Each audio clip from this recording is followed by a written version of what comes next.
another game?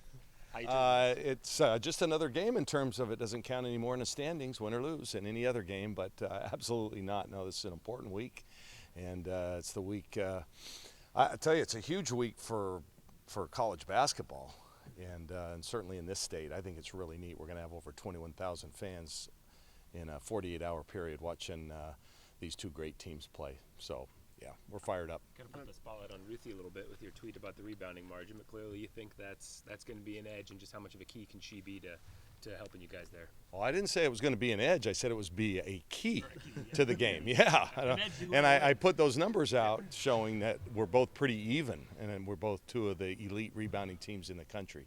So yeah, I definitely think it's going to be one of the keys, because also rebounding shows hustle, shows positioning, and some toughness. And I think if you want to win games in this series, you've got to be tough and focused.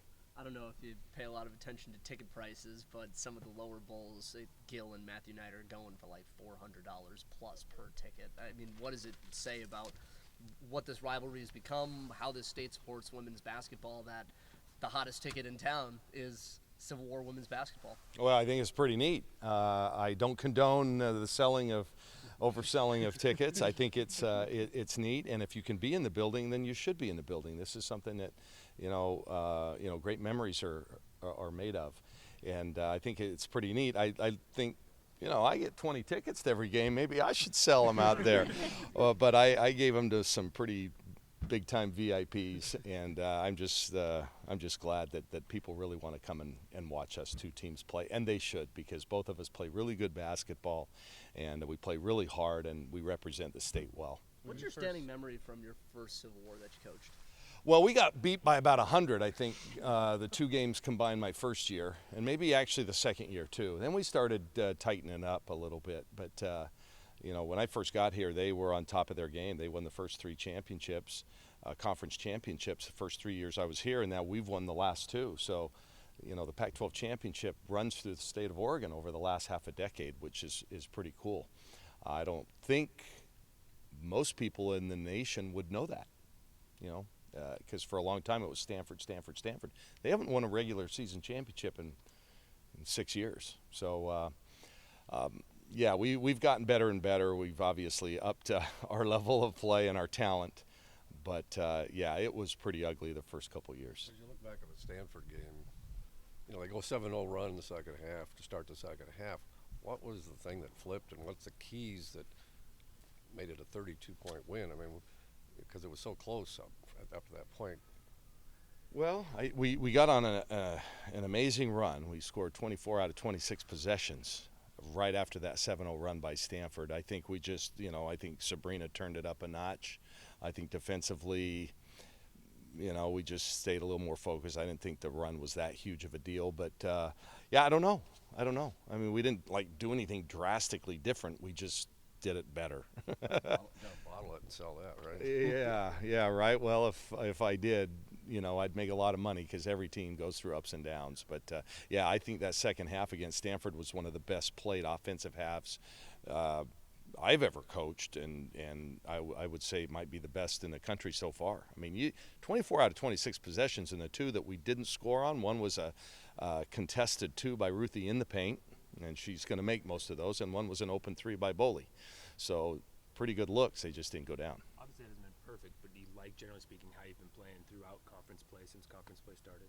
I didn't like our effort in the desert, but I loved our effort this last weekend. I thought defensively we were on point. We were making a lot of plays. We're switching up our defenses. We're turning teams over, and we're turning the turnovers into points, which I think is key for us. And then offensively, yeah, I think we're just playing a lot better. I think we're playing harder. We're getting better shots. We're not just jacking up as many three-pointers. So we played very well at home in conference play. Let's hope that continues Friday. You got something to prove then when you have to go to Corvallis as a group, you think? Well, yeah, we're just focusing on the Friday game, but absolutely, yeah. Our team's going to be fired up for that game up there. Sabrina has done a lot of really great things here. So, Ruthie, that class, they've never won in Gill. I've never won in Gill. So, that's certainly something we really like to do. And we've been capable, and they've just outplayed us down the stretch in a couple of the last 2 games that could have gone either way. What's it been for the last 4 years for this class of Sabrini and them, while McPivick and them on the other side have kind of grown alongside? I mean, for this group of seniors for both Oregon and Oregon State, what has this rivalry just kind of been like watching those classes get older and compete against each other? It's been intense, and you mentioned Pivick and Sabrina, and Ruthie. Those are 3 of the, the greatest players ever in the conference, and they're all in that discussion. So we've had some really intense battles. I think most of the games have gone right down to the last few possessions. So I don't anticipate that's going to be any different this time. But I think it's really neat for college basketball. Those, if you combine the win-loss records over the last 3 years, those 2 classes, from both schools, that's pretty impressive. I know I've asked you before, but I mean, there's no rivalry quite like this one in women's college basketball, is there?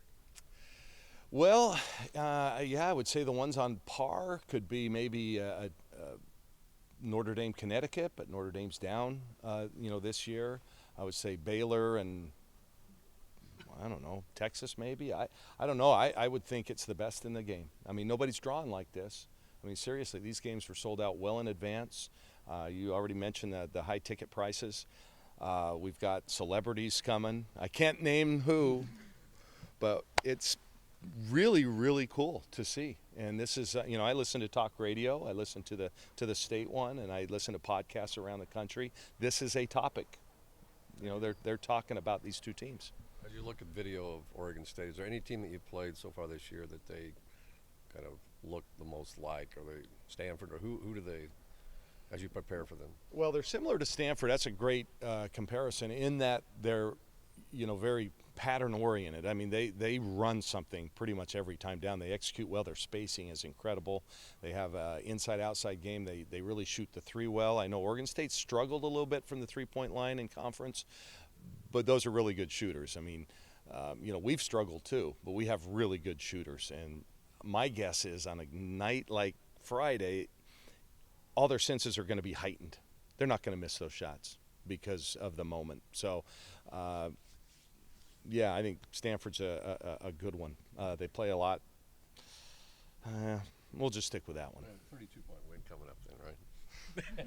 Yeah, that's how it works. Yeah, that's how it works. In Vegas, for football, they usually value the home field advantage as 3 points. What do you think the advantage is right now with the home court advantage you've built here? Oh, I have no idea. I just know that we play well here at home. For whatever reason, we just put it together. And how could you not? Because the support has been so terrific. I don't know. I'm not a handicapper. I don't bet. Do you guys feel almost invincible, though, after beating the national team here and then what you've done so far? Well, we've had a couple of pretty good wins in the national team and the Stanford game. If we bring that kind of effort, energy, and execution on Friday, we're going to be fine here at home. There's no question about it. On the flip side of that, you've had a tough trip down to Arizona where the crowds were pretty into it. But, I mean, have you guys seen a road atmosphere like you're going to get in Gill on Sunday? No. We'll see it again when we get to UConn, but absolutely not. No, it's people don't realize that home crowd can really, kind of set the tone and give you an advantage. But, you'd like to think with a team as experienced as ours, a road crowd's not going to be that big of a factor, I wouldn't think. Sabrina, she thrives on that stuff. And quite frankly, everywhere we go, if you look, the attendance spikes, on all the road trips that we have. This is a team people want to go see, and people, the opposing team's fans really want to beat, and it's their Super Bowl. That's not going to change this week.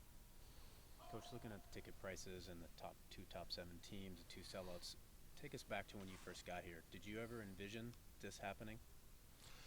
No, and actually here's what's happened, okay? So when I first got here, everywhere I went, I would say, hey, just give me a call. Here's my number. If you need tickets, we'll get you tickets.